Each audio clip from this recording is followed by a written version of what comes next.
This is The Process Shot. I'm Michael. I'm stuck in an extraterrestrial conflict, and I've seen The Mysterians, a Japanese science fiction film from 1957 directed by Ishiro Honda. It begins with a number of mysterious events that affect a rural village, the first being a forest fire, the second being an earthquake that wipes out the town, and the third being a giant robot emitting death beams. Soon a group of aliens, called the Mysterians, take credit for this, explaining that they are the survivors of a planet destroyed by nuclear war, and ask for only a strip of land and the right to marry Earthwomen, though they have kidnapped some already. Naturally, these requests are denied, leading to war. Meanwhile, a scientist who had been working on a theory confirmed by the aliens comes to work with them and learn from their advanced technology, though he finds out soon enough just what their greater intentions are. There's a nicer balance between the story of the scientist and the larger warfare than I've explained here, mostly because I'm bad at explaining things in general. That said, it does do well to ensure that both stories have their strengths, intertwining at a few key points as well, but ultimately making sure that one doesn't overwhelm the other, if that makes sense. The larger story doesn't eclipse the smaller one, you know?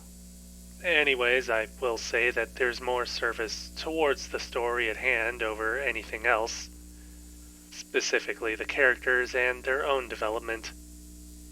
Anything significant that does occur to them generally ties into the main storyline rather than an individual arc.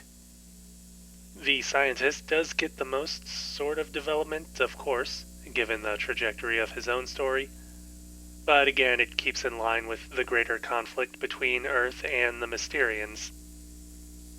I will add that there does seem to be some sense of an allegory or symbolism within this conflict, specifically the notion of invasion and forcible colonization and integration. It would make sense, given how this film would have been influenced by a then-recent post-war period, but I'm not too versed on that to really say anything for certain. I will say that any messaging that would be there does get tamped back a bit when the actual fight between the two worlds begins, unless it was supposed to be prophetic or something. I'm not going to dwell on it though. I will instead move on to talk about the movie's technical aspects, though there isn't too much to say overall. There are a lot of special effects being put to use here, most obviously whenever the Mysterians are involved.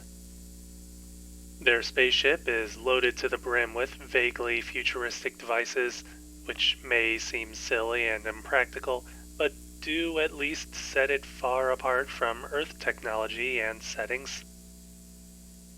The miniatures being used for scenes of warfare are also pretty impressive, though mostly more for how they are eventually destroyed rather than their physical appearance or construction.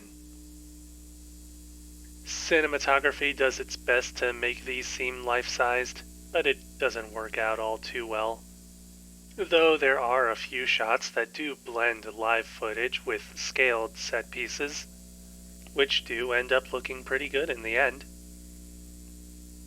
Editing also helps keep these scenes and effects feeling smooth and cohesive between cuts, with an added sound design that helps to sell the immediacy of events, especially whenever it involves something being shot or shot at or blown up. All in all, the movie is definitely a showcase for the special effects, with much of the story almost an excuse to escalate these ideas ahead of becoming a reality within the movie. That said, the story still has its perks, undeveloped characters aside, and even if it doesn't have an allegory to take away, it's still an enjoyable film which deftly brings interplanetary conflict down to Earth. Wait, should I end on a pun? Too late. The Mysterians. Ishiro Honda, 1957. 3.5 stars. I'd recommend seeing it.